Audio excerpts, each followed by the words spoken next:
Listening to 30 Wasted Years by a self-proclaimed, frustrated self-help junkie. If I may paraphrase the great American philosopher Jim Rome, maybe failures should write books about their lives. Then you would know what not to do.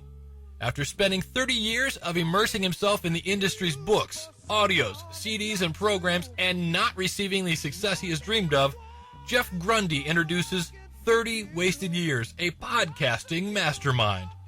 Located on the web at 30wastedyears.com or found in the iTunes Store, these short podcasts may just be the medicine you've been looking for to cure that frustration the self-improvement industry has created in you.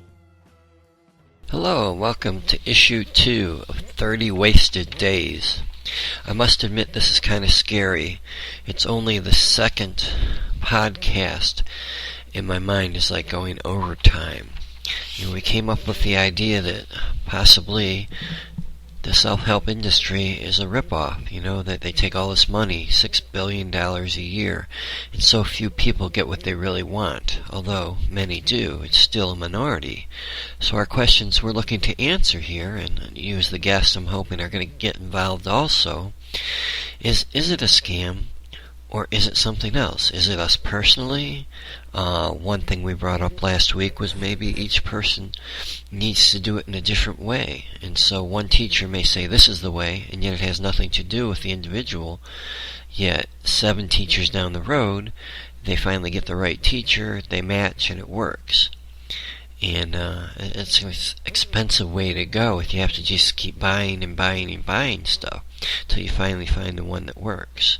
And I would guess the vast amount of people out there don't have the persistence to keep looking over and over and over. Yet that does seem to be a key to those that are successful, that they're persistent, that they know what they want and they keep going no matter what. Is that the key? I really don't know. It's hard to tell if that's the key or not. But you would think you need just a little bit more than just going and going. There has to be something else, something to get you out of bed. And I think even many people that get out of bed every day and try, just don't make it. Just don't understand what to do, and thus become frustrated.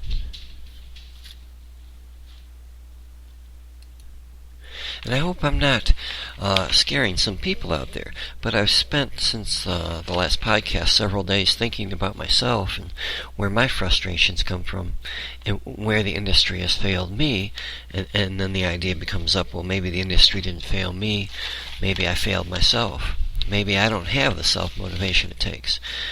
And is that where everyone else is? This 97% or so that don't succeed, they're just missing self-motivation? And man, it's hard to believe, especially the people that fit into the self-help junkie area, as I think I do. They're trying business after business and this after this, and it just doesn't work. So maybe it's a self-motivation, but maybe not. Maybe it's the understanding of how to perform it. Or maybe you can be motivated, but just motivated to doing the wrong thing. You hear many times about the people that check their emails 50 times a day and never get anything done. Am I in that boat? I don't know. I remember another quote from Jim Rohn, and of course I have to paraphrase it. It was many years ago when I heard it. But he talked about someone that just builds foundations for buildings all over the country, and yet never sticks around to see the building be built. Maybe that's your category. I think that's probably another one of my categories. I probably started 30, 40 businesses over the years, small ones, a few big ones. Those that know me, I opened 5 restaurants. But I've started many smaller businesses that I thought would make me a fortune, and they didn't, and maybe I just didn't hang around long enough. So is that the key? That you just have to do what you can do and stay there until it's done? But then you hear about the people that say don't throw good money after bad money. So how do you know when you should hang around and when you should stop hanging around? I think we got lots of questions here that hopefully are going to get to the heart of why some of us out there aren't succeeding. And then as part of my homework, I've been trying to listen to some of my library. several different motivational speakers, and that's even more scary, because one tells you one thing and one tells you another, and another one's certain of this, and this worked for this guy, so now he thinks it's going to work for everyone. I just don't think there's one way out there. There must be a lot of good ways to get there. Like with religions, if you believe in that kind of thing and you believe there's a God, there's probably just 20 different ways to get there. So that's what we're looking at. Are there 20 different ways to get to success? And if so, is there like a list that we can follow? If this one doesn't work, can we try this one? If that one doesn't work, can we try this one? With goals. And even repeat with Jim Rohn again, because he was one of my major mentors in the beginning, and I was listening to him speak about goals, and he said that you just don't need all that fancy stuff. You just got to decide what you want and do it, and just keep reminding yourself. You don't need to be walking over coals or doing this or that, which I find kind of interesting, talking about people walking over coals, when Tony Robbins, who he was probably talking about, was one of his main students. But anyways, he says you don't need to do all that with goals. You just need to know where you're going and do it. And then he turns around and says, we're going to have a 4-hour goal workshop this afternoon. It's going to be really difficult. So I think you still need the goals, because I think you need to know where you want to go. But I heard somebody else talking that how many of the super wealthy out there actually had written goals down, went to seminars. How many of these people that are super successful put pictures on their walls? A lot do, but probably the majority don't. That they were just so focused, knew what they wanted to do, and just did it, and did it, and did it, and did it. They didn't need someone telling them they had to do it. They didn't need someone showing the way. And what a neat position that's in. But if you're not in that position, then how do you get there? I think those are our questions we're going to talk about next week. And actually our quote from last week, do you have to be the best you can be all the time? I think if you want to be very, very successful, you probably do. But that's just me talking. You hear these guys on the internet that work 3 or 4 hours a week. They say you make all this money. Is it true? I don't know. It seems kind of hard to believe that someone can work 3 hours a week and make $100,000 a week.